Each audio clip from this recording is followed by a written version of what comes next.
வணக்கம், இது உங்கள் தமிழ் சைனிக். இந்த வீடியோவில் வந்து 3 விஷயத்தை பற்றி பார்க்க போகிறோம். ஸோ இந்த 3த்துல வந்து பார்த்தீங்கன்னாக்கா 2 வந்து நம்மளோட யூடியூப் சேனலில் வந்து கமெண்ட் செக்ஷனில் சந்தேகம் கேட்டவங்களோட பாயிண்ட் தான். முதல் ப்ராப்ளமும் 3வது ப்ராப்ளமும். 2வது வந்து பார்த்தீங்கன்னாக்கா ஜேஎன்கேல வந்து அலோன்ஸ் வந்து அதிகப்படுத்தினாங்க, ரிஸ்க் அண்ட் ஹார்ட்ஷிப் அலோன்ஸ் சொல்லிட்டு. ஸோ அந்த அலோன்ஸ் வந்து ஒரு சிலருக்கெல்லாம் வாங்காமல் இன்னைக்கு டேட்லையும் சிபி கிராம் மூலியமா வந்து வாங்கியிருக்காங்க. ஸோ அவங்களோட அரியர் அமௌண்ட் வந்து பார்த்தீங்கன்னாக்கா 2.5 லட்ச ரூபா கிட்ட அவங்க வந்து அரியர் அமௌண்ட் வந்து வாங்கியிருக்காங்க. அந்த அலோன்ஸ் வந்து எதுக்கானது, எதுக்காக அவங்களுக்கு வந்து 2.5 லட்ச ரூபா வந்து கிடைச்சிருக்கு அப்படின்றத பத்தி தான் இந்த வீடியோவில் வந்து டீட்டெயிலாக வந்து பேச போறோம். ஸோ இந்த வீடியோ பார்க்கறதுக்கு முன்னாடி என்னோட வேண்டுகோள் என்னன்னா, ஃபர்ஸ்ட் டைம் நம்ம சேனல் பார்க்குறவங்க மறக்காம சேனலை சப்ஸ்கிரைப் பண்ணிட்டு பக்கத்தில் இருக்க பெல் ஐக்கனை கிளிக் பண்ணீங்க. அதே போல சேனல்ல இருக்க பழைய வீடியோ பார்த்து ஷேர் பண்ணியும் சேனலுக்கு சரி பென்ஷனுக்கு சரி உங்களோட சப்போர்ட் வந்து கொடுங்க.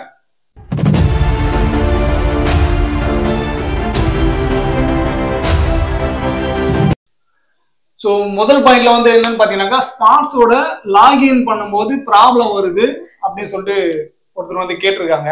ஸோ அவங்க வந்து அதிகப்படியான முறையில் வந்து ட்ரை பண்ணியிருக்காங்க, அப்பவுமே அது வந்து ஓப்பன் ஆகலை அப்படின்னு சொல்லிட்டு. ஸோ நீங்க வந்து அப்ளிகேஷன் மூலயமா வந்து ட்ரை பண்றீங்க அப்படின்னாக்கா, இன்னுமே அப்ளிகேஷன் வந்து நடைமுறைக்கு வந்து வரலை. நீங்க அப்ளிகேஷன்ல லாகின் பண்ண ட்ரை பண்ணும்போது இந்த மாதிரி தான் உங்களுக்கு வந்து இன்கன்வீனியன்ஸ் சொல்லிட்டு மெசேஜ் வரும். ஸோ அப்ளிகேஷன் வந்து இன்னுமே அப்டேட் ஆகலை. நீங்க வெப்சைட்ல போயிட்டு லாகின் பண்றீங்க, அதாவது ப்ரௌசர் மூலியமா ஸ்பார்ட்ஸ் போர்ட்டல்ல போயிட்டு லாகின் பண்ற முயற்சி பண்றீங்க அப்படின்ற பட்சத்துல அங்க வந்து உங்களுக்கு ஏதாவது எரர் வருது அப்படின்னாக்கா, முதல்ல நீங்க உங்களோட யூசர் ஐடி வந்து சரியா போறீங்களான்னு சொல்லிட்டு செக் பண்ணுங்க. ஸோ யூசர் ஐடினாக்கா என்னன்னு பாத்தீங்கன்னா, உங்களோட ஸ்பார்ட்ஸ் பிபிஓ நம்பர் கூட யாரெல்லாம் சர்வீஸ் பென்ஷனரோ, அதாவது யார் வந்து சர்வீஸ் பண்ணிட்டு ரிட்டையர்மெண்ட் ஆயிட்டு அவங்க பென்ஷன் வாங்கிட்டு இருக்காங்க அப்படின்ற பட்சத்துல அவங்களுக்கு வந்து ஸ்பார்ட்ஸ் பிபிஓ நம்பர் கூட கடைசியில 01 வந்து போட்டுங்க. ஸோ இது வந்து ஏற்கனவே உங்களுக்கு வந்து மெசேஜ் அவங்க வந்து வந்திருக்கும். ஸ்பார்ட்ஸ் பிபிஓ நம்பர் 12 இலக்கு என்ன இருக்கும், அதுக்கு கடைசியில 01 வந்து சர்வீஸ் பென்ஷன் இருக்கும். 02 வந்து பாத்தீங்கன்னாக்கா ஃபேமிலி பென்ஷனருக்கும் வந்து கொடுத்துருக்காங்க. இது வந்து ஸ்பார்ட்ஸ்ல லாகின் பண்ணும்போது யூசர் ஐடிக்காக மட்டும்தான் நீங்க இதை வந்து உபயோகப்படுத்தணும். நெக்ஸ்ட் உங்களோட பாஸ்வேர்டு, இந்த பாஸ்வேர்டு வந்து நீங்க கிரியேட் பண்ணியிருப்பீங்க. ஒன் டைம் வந்து உங்களுக்கு எப்போ நீங்க முதல் முறையா வந்து ட்ரை பண்றீங்களோ அந்த டைம்ல மெசேஜும் வந்திருக்கும். ஸோ அதை வந்து நீங்க போட்டு நீங்க உங்களுக்கு தேவையான பாஸ்வேர்டு வந்து ரீசெட்டும் வந்து பண்ணியிருப்பீங்க. ஸோ இந்த மாதிரி பண்ணியும் அது வந்து லாகின் ஆகலை அப்படின்ற பட்சத்துல நீங்க மறுபடியும் ட்ரை பண்றீங்கன்னாக்கா உங்களோட அக்கௌண்ட் வந்து லாக் ஆயிடும். ஸோ அதனால உங்களுக்கு பாஸ்வேர்டு மறந்துடுச்சு, இல்லை தெரியல, ஒரு டைம் 2 டைம் உங்களுக்கு வந்து எரர் வருது அப்படின்ற பட்சத்துல நீங்க ஃபார்கட் பாஸ்வேர்டு கொடுத்து உங்களுக்கு இந்த மாதிரி மெசேஜ் வரும். ஸோ அதுல இருக்கிற பாஸ்வேர்டை என்டர் பண்ணி நீங்க உங்களுக்கு தேவையான பாஸ்வேர்டு வந்து ரீசெட் பண்ணிட்டு மறுபடியும் நீங்க வந்து லாகின் பண்ணலாம். ஸோ இதெல்லாம் பண்ணும்போது கீழே வந்து பாத்தீங்கன்னாக்கா கேப்சா கோடு வந்து கொடுத்துருப்பாங்க. ஸோ அந்த கேப்சா கோடும் நீங்க வந்து சரியான முறையில என்டர் பண்ண மட்டும்தான் உங்களுக்கு வந்து லாகின் ஆகும். அப்படி தவறான முறையில என்டர் பண்றீங்கன்னாக்கா உங்களோட லாகின் ப்ராப்ளம் வந்து காட்டும். ஸோ இந்த மாதிரி அதிகப்படியா வந்து நீங்க ட்ரை பண்றீங்க, உங்களுக்கு வந்து லாகின் ப்ராப்ளம் இருக்கு அப்படின்னாக்கா தயவு செஞ்சு நீங்க வந்து ட்ரை பண்ணாம இ-சேவை மையத்திலேயோ இல்லை யார் வந்து தெரிஞ்சிருக்காங்களோ அவங்க மூலியமா முயற்சி பண்ணி உங்களோட லாகின் ப்ராசஸ் வந்து கிளியர் பண்ணிட்டு அதுக்கப்புறமா நீங்க வந்து ட்ரை பண்ணுங்க. ஸோ அப்படி இல்லைன்ற பட்சத்துல நீங்க நம்மளோட சேனலையும் கான்டாக்ட் பண்ணி உங்களோட ப்ராப்ளம் என்னவோ ஸ்பார்ட்ஸ் லாகின் இஷ்யூ ரிலேட்டடா அது வந்து நீங்க சால்வ் பண்ணிக்கலாம். அடுத்து வந்து பாத்தீங்கன்னாக்கா ரிஸ்க் அண்ட் ஹார்ட்ஷிப் அலோன்ஸ் சொல்லிட்டு ஒரு அலோன்ஸ் கொண்டு வந்தாங்க. இது ஜேஎன்கேல யாரெல்லாம் சர்வீஸ் பண்ணாங்களோ அவங்களுக்கு தான் இது வந்து கிடைக்கும். ஸோ இது வந்து ஜேஎன்கேல சர்வீஸ் பண்ணவங்களுக்கும் பென்ஷனருக்கும் என்ன சம்பந்தம் இருக்கு அப்படின்னு சொல்லிட்டு பாத்தீங்கன்னாக்கா, யாரெல்லாம் 2019 இருந்து 2022 வரைக்கும் சர்வீஸ் பண்ணிருக்கீங்களோ உங்களுக்கெல்லாம் வந்து பாத்தீங்கன்னாக்கா இந்த அரியர் வந்து கிடைச்சிருக்கணும். அந்த மாதிரி நீங்க 2019 இருந்து 2022க்குள்ள சர்வீஸ் பண்ணீங்க, உங்களுக்கு வந்து இந்த மாதிரி ரிஸ்க் அண்ட் ஹார்ட்ஷிப் அலோன்ஸோட அந்த அரியர் அமௌண்ட் வந்து கிடைக்கல அப்படின்ற பட்சத்துல நீங்க வந்து இந்த மாதிரி சிபி கிராம்ல கிரீவன்ஸ் போட்டு அது வந்து வாங்கலாம். ஸோ இப்போ உதாரணமா ஒருத்தர் இவர் வந்து பாத்தீங்கன்னாக்கா 2019 இருந்து 2022க்கான அந்த அரியர் அமௌண்ட் வந்து வாங்கியிருக்காரு. ஸோ இவர் வந்து 2022க்கு முன்னாடியே வந்து ரிட்டையர்மெண்ட் ஆயிட்டு வந்திருக்கலாம். அதாவது 2019 இருந்து இம்ப்ளிமெண்ட் ஆகணும், ஆனா அதுக்கான இம்ப்ளிமெண்ட் வந்து பாத்தீங்கன்னா 2023 தான் அதோட அமௌண்ட் வந்து வர ஸ்டார்ட் ஆயிடுச்சு.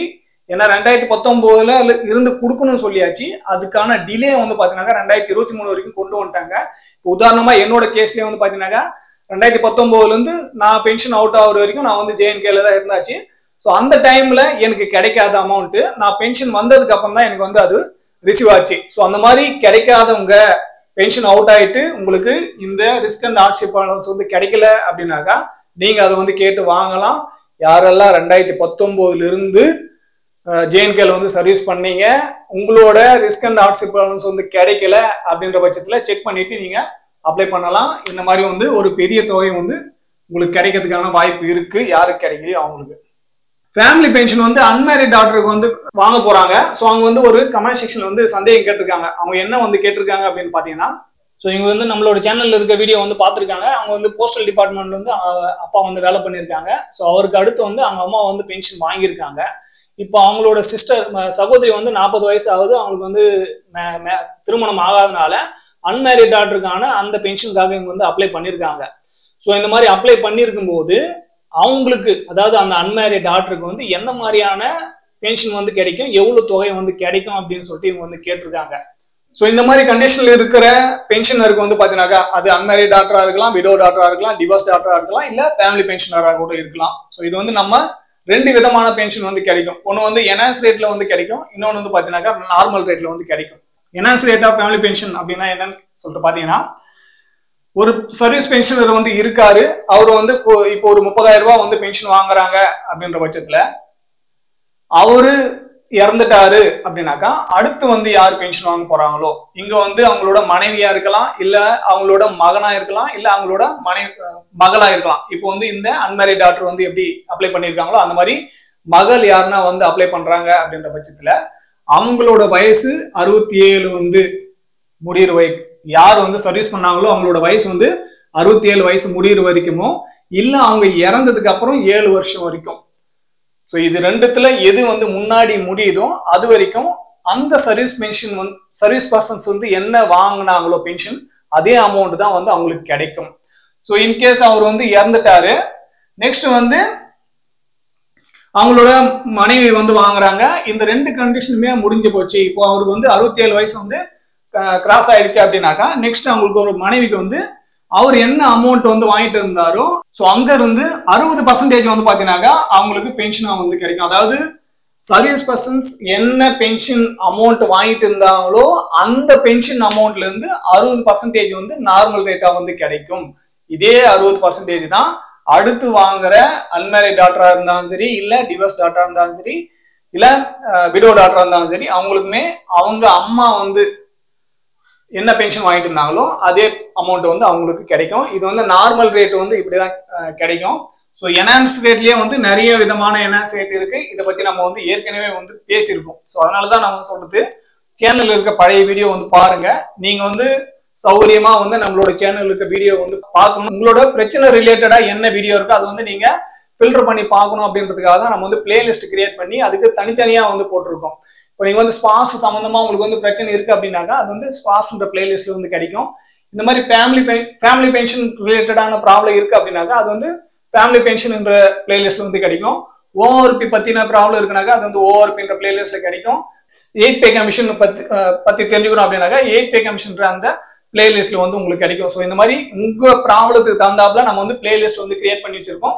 ஸோ அந்த பிளேலிஸ்ட்ல இந்த மாதிரி குறிப்பிட்ட பிரச்சனைக்கு பத்தி மட்டும்தான் அதுல வந்து வீடியோ இருக்கும். அதாவது உங்களுக்கு என்ன தேவையோ அந்த வீடியோ மட்டும்தான் வரும். இந்த தேவையில்லாத வீடியோஸ் எல்லாம் அந்த பிளேலிஸ்டுக்குள்ள இருக்காது.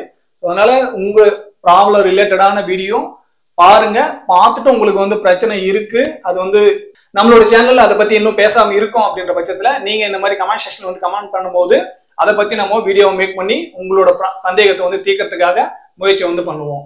இல்ல கமெண்ட் செக்ஷன் வந்து பண்ண முடியாது, நீங்க போன் பண்ணி தான் வந்து கேட்கணும், உங்களோட டாக்குமெண்ட் வெரிஃபிகேஷன் எதனா பண்ணணும் அப்படின்னாக்கா நீங்க நம்மளோட சேனல்ல மெம்பர்ஷிப்பா ஜாயின் பண்ணிட்டு உங்களோட டாக்குமெண்ட் சென்ட் பண்ணி அதை சரி பார்த்து உங்களுக்கு என்ன ப்ராப்ளம் இருக்கு அதை வந்து எப்படி சால்வ் பண்ணுன்ற அந்த சஜஷனும் வந்து நீங்க வந்து வாங்கிக்கலாம். ஸோ இந்த வீடியோ மூலியமா நான் என்ன சொல்ல முயற்சி பண்ணாலும் அது வந்து உங்களுக்கு பிடிச்சிருந்தாக்கா வீடியோ லைக் பண்ணுங்க. ஃபர்ஸ்ட் டைம் நம்ம சேனல் பாக்குறவங்க மறக்காம சேனலை சப்ஸ்கிரைப் பண்ணிட்டு பக்கத்துல இருக்க பெல் ஐக்கனை கிளிக் பண்ணீங்க. அதே போல சேனல்ல இருக்க பழைய வீடியோ பார்த்து ஷேர் பண்ணியும் சேனலுக்கு சரி பென்ஷனருக்கு சரி உங்களோட சப்போர்ட் வந்து கொடுங்க. இந்த வீடியோ கடைசி வரைக்கும் பார்த்ததுக்கு நன்றி. இதே போல இன்னொரு வீடியோவில் மீண்டும் சந்திக்கலாம். நன்றி, வணக்கம்.